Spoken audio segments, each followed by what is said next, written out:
मोहतरम सामीन और नाजरीन, अस्सलाम वालेकुम वरहमतुल्लाह।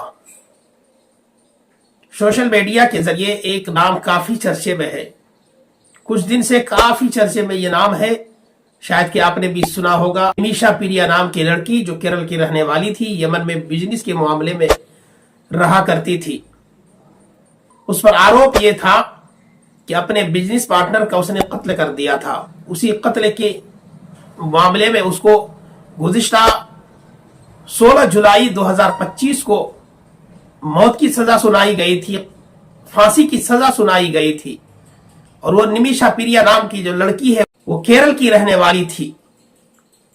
ये मामला सोशल मीडिया के जरिए दुनिया में फैला, यह खबर दुनिया में शाये होती है, भारत में भी यह खबर पहुंचती है। निमिषा पिरिया को 16 जुलाई 2025 में सजाए मौत होने वाली है, फांसी के फंदे पर चढ़ने वाली है। तो हर तरफ हाहाकार मच गया, हर तरफ बातें होने लगी कि आखिर इस लड़की का कसूर क्या है, मामला क्या है। मामले को संगीन में लेकर जांच किया जाता है, पता चलता है ये कातिल है, इसका ये फुला जुर्म है, फुला का मर्डर किया है इसने। इसी मामले में इसको सजाए मौत सुनाई गई है। जब केरल के बड़े मुफ्ती तक ये बात पहुंचती है, शेख अबू बकर तक ये बात पहुंचती है, उन्होंने यमन से कांटेक्ट करके उसकी फांसी को रुकवा दिया है। फिलहाल के लिए उसकी फांसी को टाल दी गई है। गौर व फिक्र करने को कहा गया है कि और भी छानबीन कर लिया जाए, गौर व फिक्र कर लिया जाए फांसी के अलावा, और इसके ऊपर अगर कार्रवाई बनती है तो वो कार्रवाई की जाए, इसकी जान बचा दी जाए। जो लोग कहते हैं कि मुसलमान आतंक फैलाते हैं, जो लोग कहते हैं मुसलमान आतंकवाद होते हैं, जो लोग हमेशा मुसलमानों के बारे में नफरत फैलाते हैं, वो लोग इस वीडियो को देखें, निमिषा पिरिया के बारे में सोशल मीडिया के जरिए पता करें कि एक मुजरिमा जिस पर सजाए मौत सुनाई गई थी, उसकी भी फांसी को रोकने का काम अगर कोई करता है, एक मुसलमान करता है, मुसलमान मुफ्ती करता है।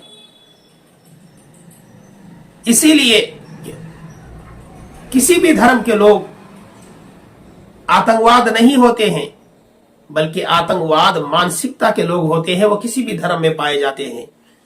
अक्सर अपने मुल्क भारत में ये कहा जाता है कि मुसलमान आतंकवाद है, मुसलमान आतंकवादी है, मुसलमान आतंकवाद की शिक्षा देता है, मदरसों में आतंकवाद की पढ़ाई कराई जाती है। लेकिन जब गौर व फिक्र किया जाए, हिस्ट्री पढ़ी जाए, तारीख उठाया जाए, तो तारीख के पन्नों में यह मौजूद है कि भारत का सबसे बड़ा आतंकवाद, सबसे पहला आतंकवाद अगर कोई है, गांधी जी का मर्डर करने वाला नाथुराम गोडसे है। वो भी एक मुसलमान नहीं है बल्कि गैर मुस्लिम है। ऐसी ही हजारों आपको ऐसे नाम मिल जाएंगे जिनका ताल्लुक किसी गैर धर्म से है, मुसलमान नहीं है, आतंक फैलाते हैं।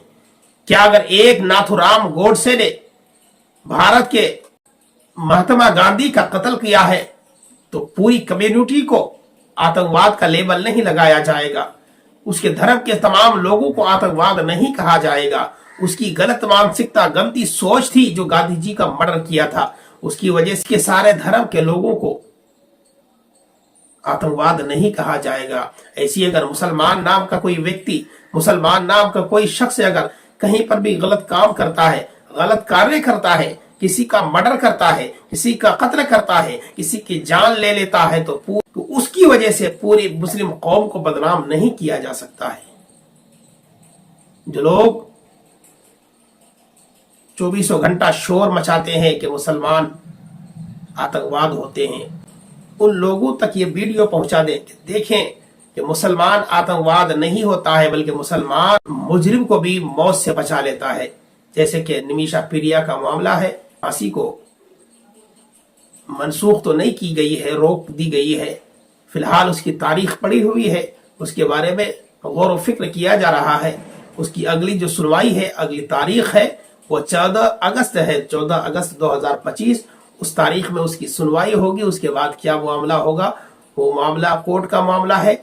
یمن کی حکومت گورنمنٹ کا معاملہ ہے وہ جانے، لیکن فی الحال کے لیے ایک مفتی نے، ایک مسلمان نے، جس کو تم اگروادی کہتے ہو، آتنکواد کہتے ہو، اس مسلمان نے اس کی پھانسی کو رکوا دی ہے، اس کی پھانسی پر روک لگا دی ہے۔ آپ کا کیا کہنا ہے اس معاملے میں؟ کمنٹ سیکشن میں ضرور اپنی رائے بتائیں۔